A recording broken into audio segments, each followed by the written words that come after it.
Hey, this is segment number 2 on going to a blues jam session and some of the things that you can do.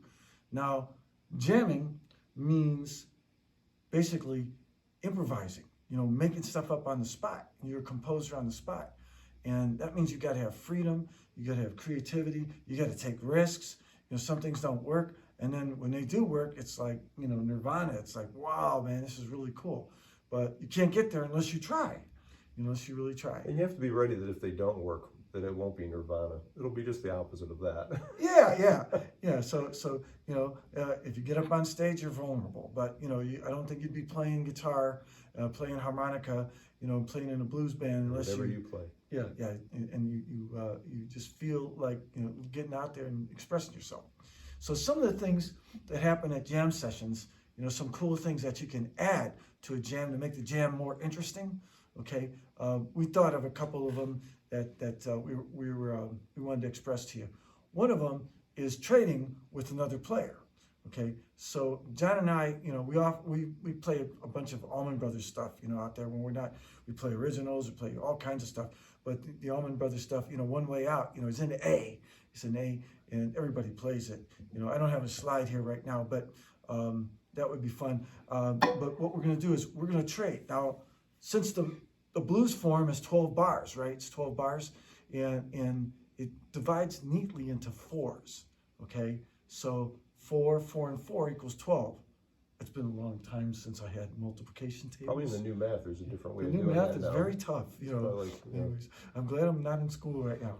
But anyways, so what we're talking about is, he'll play 4, and I'll play 4, and then he'll play 4, and it flip-flops back and forth. So now, and you got to be watching for the vocalist. The vocalist wants to jump in, but they got to give you some space.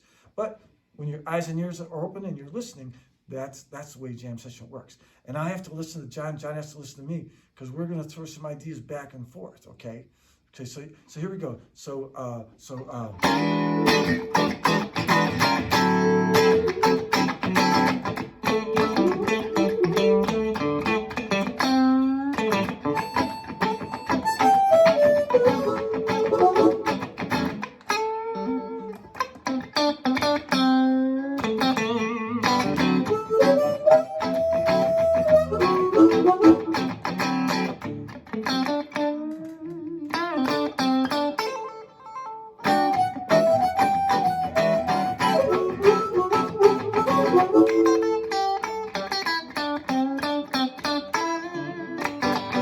So you can see, we're throwing ideas back and forth to each other.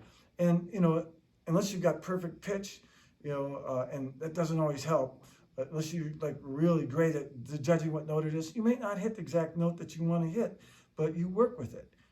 There are no mistakes if you connect things right. Now, here's another thing that you can do at jams. Like if there's another soloist and he's grooving along, he or she's grooving along, what you can do is you can give him a break. And breaks, that's where your timing, I'm always getting my students to tap their feet and all that stuff like that. So here we go. I'm going to give John a break. So here we go.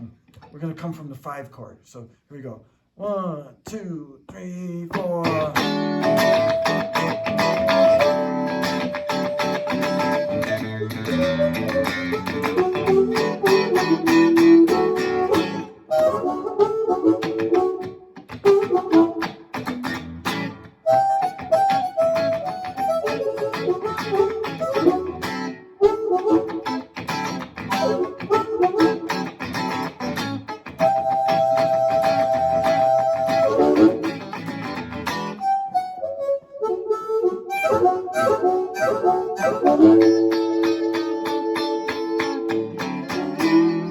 Take a break.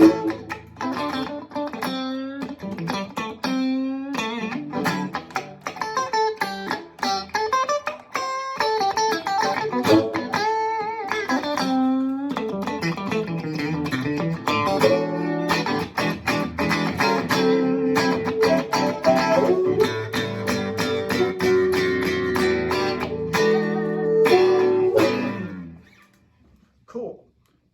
We were talking about some other things that you could do too. Now, you can change the rhythms, okay? but you got to be in communication with your bass player and your drummer. So I'm going to change the rhythm on John in this one, okay? All right. Good. So yeah, but you know, you can inject different things, and this is what makes jam sessions exciting, okay? Exciting and sometimes frightening. Yeah. So, anyways, all right, no, never frightening. So here we go. So we're gonna go along that same groove, and then I'm gonna change it. So.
Change it again.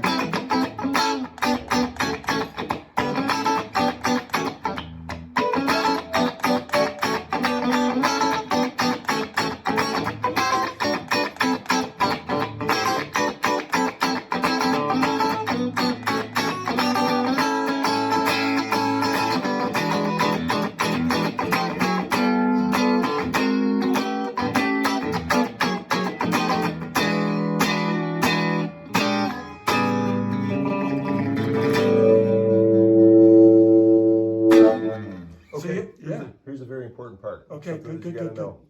So if you'll notice, there was a point in there where I just stopped playing, because if you can't keep up or you can't figure out what's going on, just stop, because eventually you'll come back to where you can figure it out, and then you can come back in. Yeah, you got to give yourself time to know what's going on, you know, and listening. Nobody will ever fault you for just kind of grooving and figuring out what's going on. Just stay out for a little bit. There's going to be times, especially in a jam, where you get different levels of player, and not everybody knows. You may not know what the song is at all. You may have never heard it before, but it's something that they play, and they've played it regularly. So you may just have to sit and listen for a little bit. You don't have to make noise. You don't have to play anything sometimes. Sometimes the best thing you can do is just sit until you can figure it out. And if you can't figure it out, sit until you hit something that you can. There's nothing wrong with that. And then after the jam, you go to whoever it was who was generating that new idea and say, hey, what was going on here or there? You know, and it's always helpful to have a little recorder going, that kind of thing, so you could listen to the way you played, you know, and you can say, hey, what was going on here? Go back to your teacher or to some buddies. But then, you know, the jam thing is really cool because you get to make friends, and then, you know, you get better and better and better. I've heard an old story about Stevie Ray Vaughan, is that when he first started playing, he used to go to a music store and they used to chase him out. He was so bad. Every year he'd come back, you know, and after a while it was like, oh yeah, you could stay and play. Because he took the risk of going out and playing, you know, and he had to take his licks. And just one point then too, when you're actually starting out at a jam, or if you're going to a jam where you haven't played before, or maybe it doesn't even matter what level of experience. If you've never played with anybody before that's up there with you, pick something simple. Yeah, pick stay something simple. easy. You know, Tom was talking earlier in the other video about, you know, a 1-4-5. You know, keep it a straight 1-4-5. Don't make any fancy changes. No special licks. You know, just a Chicago style blues shuffle in D or G or A or whatever, because everybody's probably going to know that, and then you can just kind of work from there, and then you'll have an idea of like how everybody plays, and then you get 2 more songs, so you can figure something out, do something a little more complicated then. Right. Or not. And so I take it that means don't start with whip and post? That would probably be a good one to not Whip and start post with. 11/8? Yeah, I like that. Yeah, no, just something. I did start with that. Just something real easy. Okay, y'all have fun.